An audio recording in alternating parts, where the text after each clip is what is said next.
శ్రీ గురుభ్యో నమః. శ్రీమద్భాగవతమునకు మాస్టారు ప్రసాదించిన వివరణను చెప్పుకుంటూ ఉన్నాము. అందులో భాగంగా మైత్రేయుడు విదురునకు సృష్టి ఆదిని వివరించుట అనేటువంటి అంశములో ఉన్నామండి. మనము మైత్రేయ మహర్షి చెబుతూ ఉన్నాడు, తానున్నట్లు తెలిసిన క్షణము నుండి ఒకదాని తరువాత ఒకటి ఏమి జరిగినది తెలియచున్నది.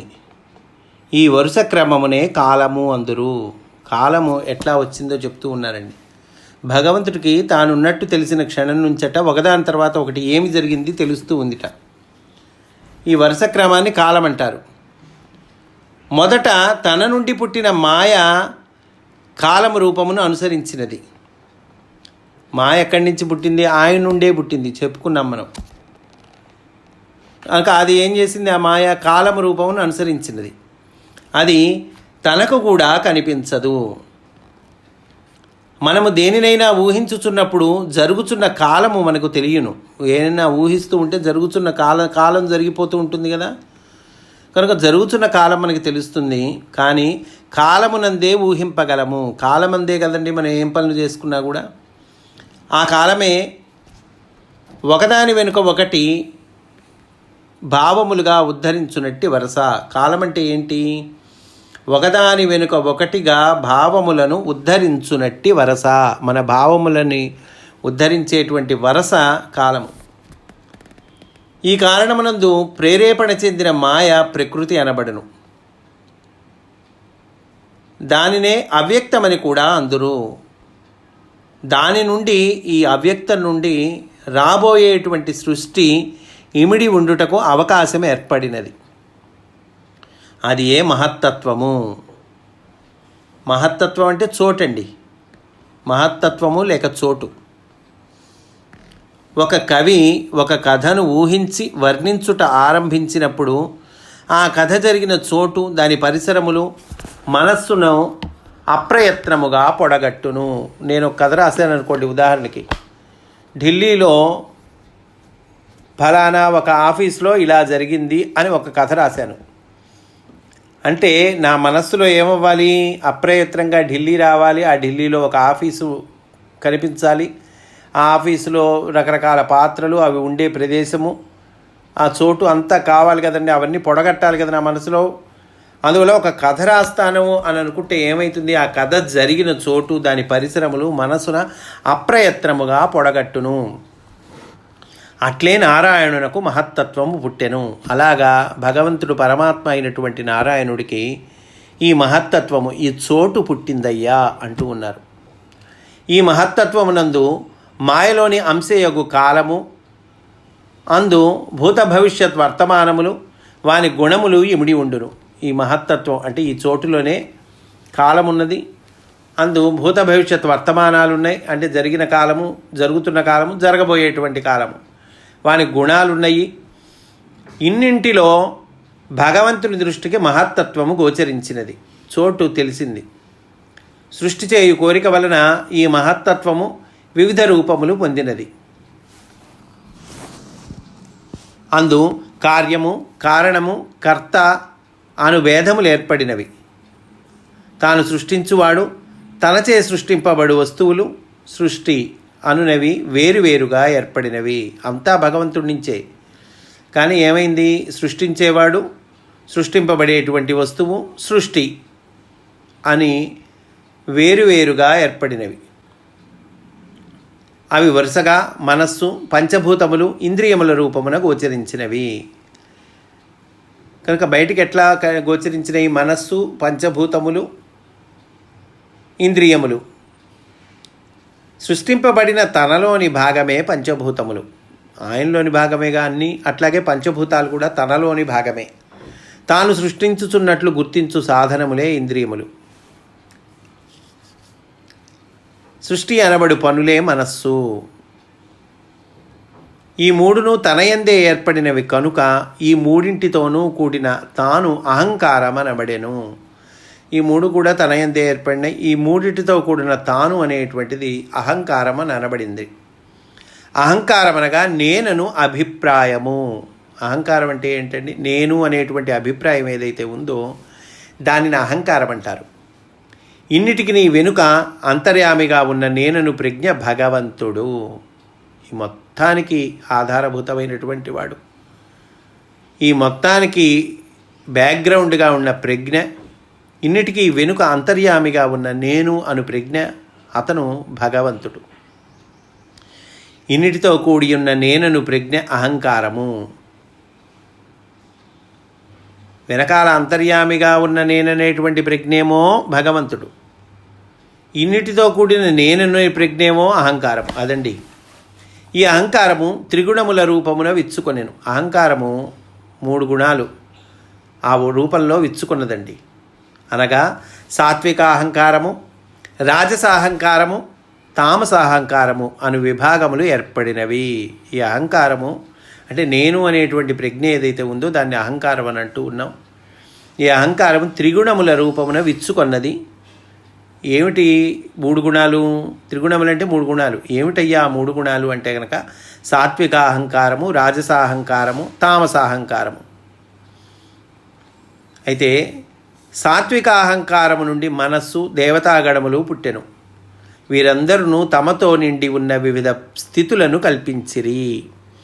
దేని నుండి ఏం పుట్టినయి అనేటువంటిది వివరిస్తూ ఉన్నారండి మైత్రేయ మహర్షి. సృష్టి ఆదిని వివరిస్తూ ఉన్నారంటే సృష్టి ప్రారంభమైనటువంటి విధానాన్ని వివరిస్తూ ఉన్నారు.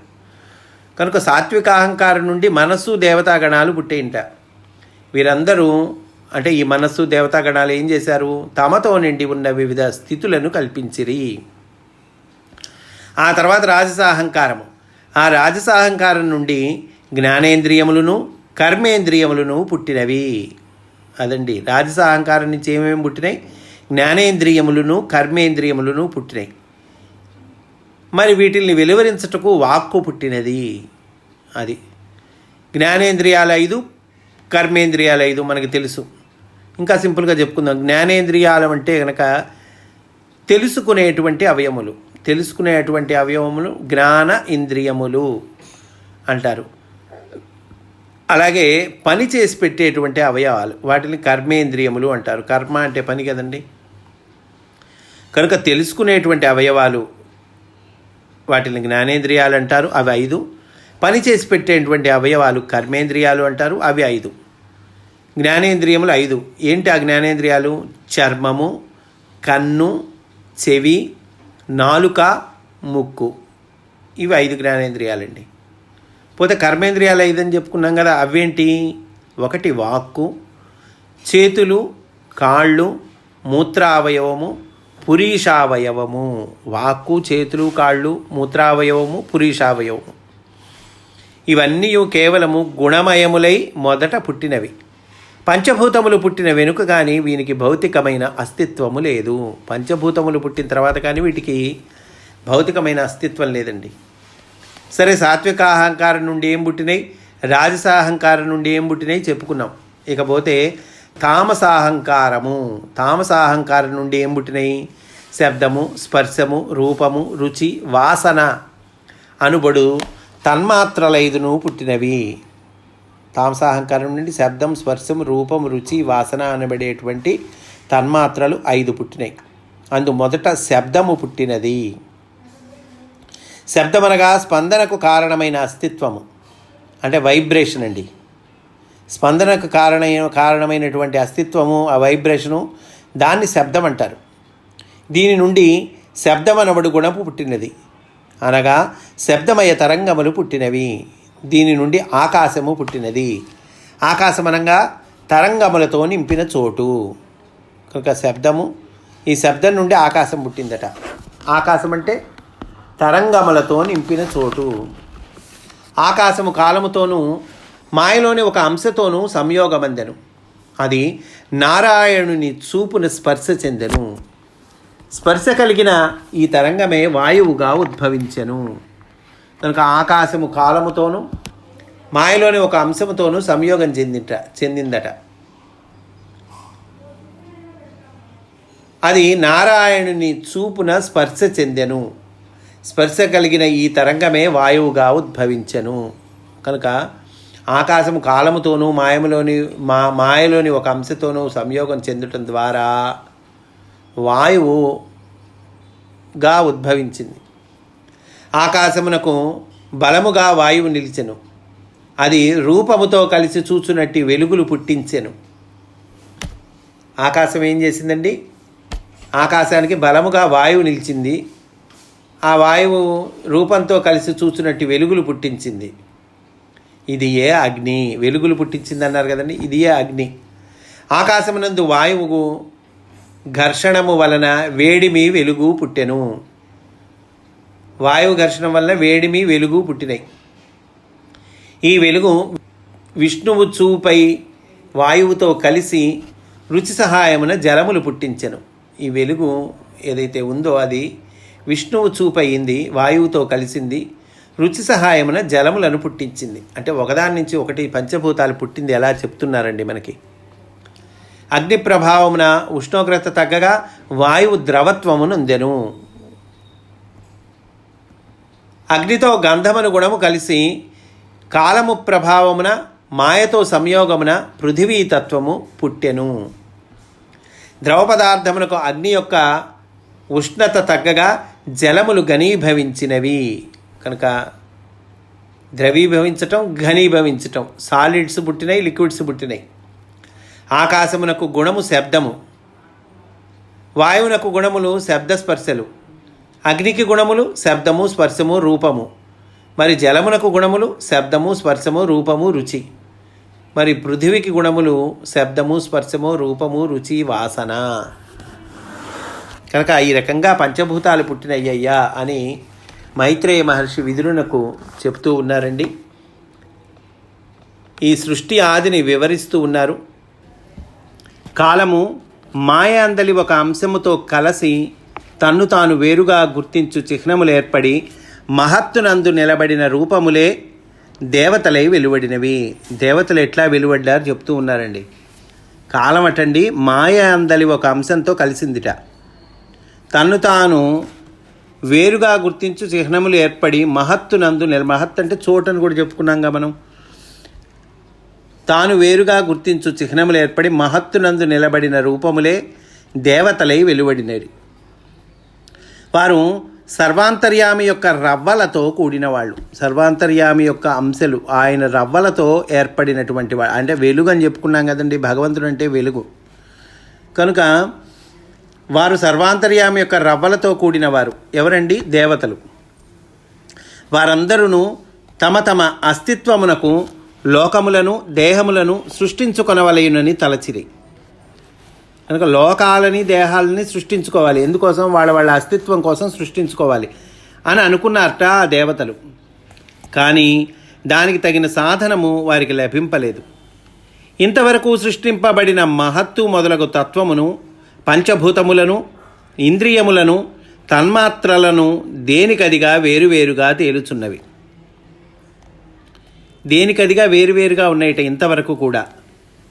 మహత్తు కానీ, తత్వాలుగా మొదలగు తత్వాలు కానీ, పంచభూతాలు కానీ, ఇంద్రియములు కానీ ఇప్పటివరకు ఎలా ఉన్నాయి? దేనికది వేరువేరుగా తేలుచున్నవి.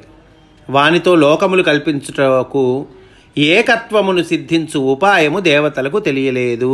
అదండి, వాటితో ఏకత్వాన్ని సిద్ధించాలి. ఆ ఉపాయం దేవతలకు తెలియలే పాపం. వారు కర్తవ్యము తోచని వారై నారాయణుని ఇట్లు స్తుతించిరి. వాళ్ళకప్పుడు పాపం కర్తవ్యం బోధపట్ల. ఎందుకు? ఇన్ని ఉన్నాయి, వేరువేరుగా ఉన్నాయి. ఏమేంటి? పంచభూతాలు ఉన్నాయి, ఇంద్రియాలు ఉన్నాయి, తన్మాత్రలు ఉన్నాయి, మహత్తు ఉన్నది, మొదలగు తత్వాలు ఉన్నాయి. కానీ వీటిలన్నిటితో ఏకత్వం సిద్ధించే ఉపాయము దేవతలకు తెలియలేదు. వారు కర్తవ్యం తోచని వారే నారాయణుణ్ణి ఈ రకంగా స్తుతించారట. ఏమని స్తుతించారు? నీవు జగత్తులకు అధిపతివి. ఈ సృష్టింపబడిన ఇన్నిటి యందును నీకన్నా వేరేమియూ లేదు. నీ యందు విధేయమైన భావము కల వారికి నీ రక్ష కలుగును. అంతే కదండి, నీ యందు విధేయమైన భావం ఉంటే నీ రక్ష కలుగుతుందయ్యా. నీకన్నా వేరుగా భావించువారు రాక్షసులు. అందరం ఆయనకన్నా వేరెవ్వరం లేవు, అందరం ఆయనలో భాగాలే, ఆయనే అందరం. కానీ నీకన్నా వేరుగా భావించే వాళ్ళు ఎవరు? వాళ్ళు రాక్షసులు. ఇంద్రుడు పర్వతములను బ్రద్దలు కొట్టినట్లు నీవు రాక్షసులను నశింపజేయుదువు. అంటే మాస్టర్ చెప్తూ ఉన్నారండి, సమన్వయ భావము లేని సృష్టి లోకములుగా దిగివచ్చుటకు శక్తి లేక నశించును. కనుక నీవు రాక్షసులను నశింపజేస్తావంటే కనుక సమన్వయ భావము లేని సృష్టి ఏదైతే ఉందో అది లోకములుగా దిగివచ్చుటకు శక్తి లేక నశిస్తుంది. మేము నీ దాసులము. దేవతలు అంటున్నారు నారాయణుడితో, స్తుతి చేస్తున్నారండి. మేము నీ దాసులము, ఇట్లు మార్గము లేక తపించుచున్నాము. నీ పాదపద్మములు మాకు గొడుగు వంటివి. అంటే ఏంటి? కలిసి ఉండుటకు ఏకత్వమునిచ్చునని అర్థము. నీ పాదపద్మాలు మాకు అందరికీ గొడుగు లాంటివి, అంటే మేమందరం కలిసి ఉండేటట్లుగా చేసేటువంటివయ్యా నీ పాదపద్మములు. కలిసి ఉండుటకు ఏకత్వాన్ని ఇస్తూ ఉన్నాయి నీ పాదపద్మములు. యోగీంద్రులు నీ పాదములను పుణ్యముల పాదుగా ధ్యానించి సంసార తాపమును పోగొట్టుకుందురు. యోగులంటే అండి, యోగీంద్రులు నీ పాదపద్మాలను ధ్యానిస్తారయ్యా, సంసార తాపాన్ని పోగొట్టుకుంటారు అని అంటున్నారు. అసలు యోగులంటే ఏంటి? యోగులనగా యోగ విద్య తెలిసిన వాళ్ళు. ఏమండి యోగ విద్య అంటే ఏంటి? యోగ విద్య అనగా వివిధ అంశములు సృష్టిలోనికి సమన్వయించు శక్తి. రకరకాల అంశాలు ఉంటాయి. ఈ రకరకాల అంశాలని సృష్టిలోనికి సమన్వయించేటువంటి శక్తి అది యోగ విద్య. అది భగవంతుని మాయ నుండియే పుట్టినది. లోకములను కల్పింపగల మాయను యోగమాయ అందరూ. లోకములను కల్పింపగలిగినటువంటి మాయ అండి, ఆ మాయను యోగమాయ అంటారు. అది భక్తులకు యోగ విద్యగా దర్శనమిచ్చును. అది లేనివారు మాయలో బద్ధులగుదురు. ఈ యోగము తెలిసిన వారి పాపములను నీవు పోగొట్టుకోదు. ఈ యోగం ఎవరికైతే తెలుస్తుందో వాళ్ళ పాపాలని నువ్వు పోగొడతావయ్యా. దీనిని అవలంబని జీవులు తాము కోరిన అంశముల కొరకై తాపము చెంది దుఃఖమున మునిగి తేలుచుందురు. అట్టి వారికి కర్తవ్యము బోధపడదు. సృష్టిలోని ధర్మము పట్టుబడదు. సృష్టి శక్తిచే వారు తమ అభిప్రాయముల చక్రమున గిరగిరా తిరుగుచుందురు. సృష్టి శక్తి చేత ఏం చేస్తారు? వాళ్ళు తమ అభిప్రాయముల చక్రంలో వాళ్ళు గిరగిరా తిరుగుతూ ఉంటారు. ఇది ఏ సంసార చక్రము. మన అభిప్రాయాల చక్రాల్లో మనం తిరగటం ఏదైతే ఉంటుందో అది సంసార చక్రం అండి. అట్టివారు నీ పాదములు స్మరించినచో సరి అయిన జ్ఞానము దీపము వలె దొరుకును. కనుక ఈ వాళ్ళ అభిప్రాయాల్లో ఈ సంసార చక్రాన్ని గిరగిరా తిరిగే వాళ్ళు ఉన్నారే, వాళ్ళు కనుక నీ పాదములు స్మరిస్తే ఏమవుతుంది? సరి అయిన జ్ఞానము దీపము వలె దొరుకును. ఈ సృష్టిని తమ అభిప్రాయములచే చక్కబరుచుకొనక నిలిచి చూచువారే మౌనము వహించువారు, లేక మునులు. కనుక తమ అభిప్రాయాలు ఉండకుండా, తమ అభిప్రాయాలతో చక్కబరుచుకోకుండా నిలిచి చూచేవాళ్ళు, మౌనంగా వహించేటువంటి వాళ్ళు మునులయ్యా.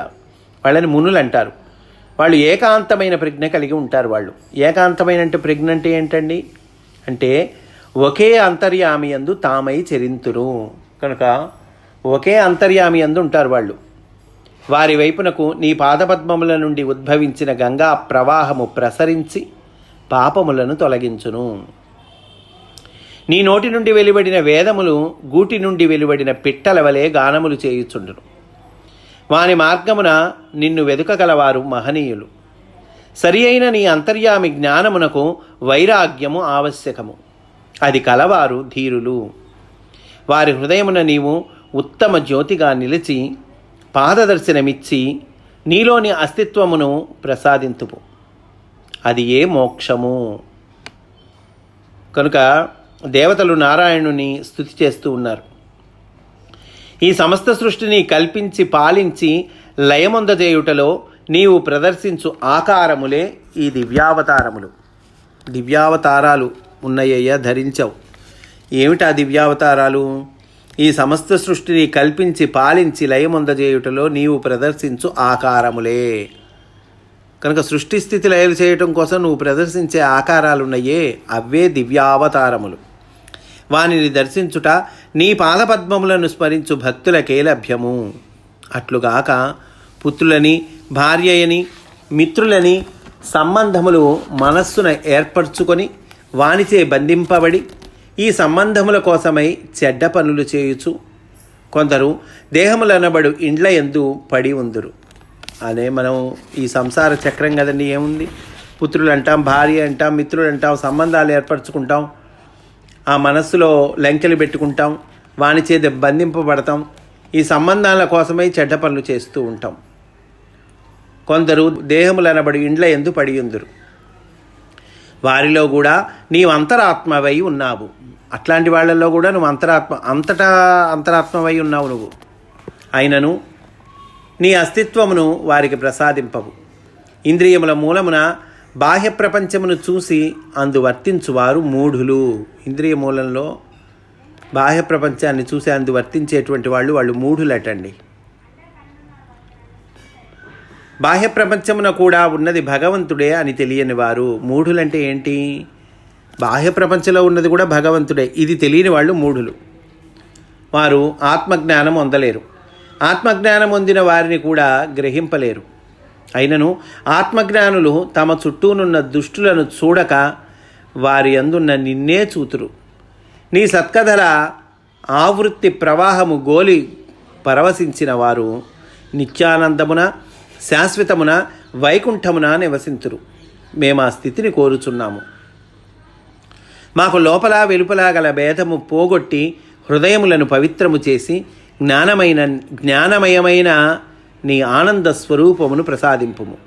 దానివలన జీవులు బాధలు పొందక నిలుతురు. ఈ రకంగా దేవతలు నారాయణుని స్తుతి చేస్తూ ఉన్నారండి. ఈరోజు ఇక్కడితో పూర్తి చేసుకుందాము. రేపు కూడా ఇదే అంశంలోని విశేషాలను చెప్పుకుందాము అని సవినయంగా మనవి చేసుకుంటూ స్వస్తి. వాసుదేవ.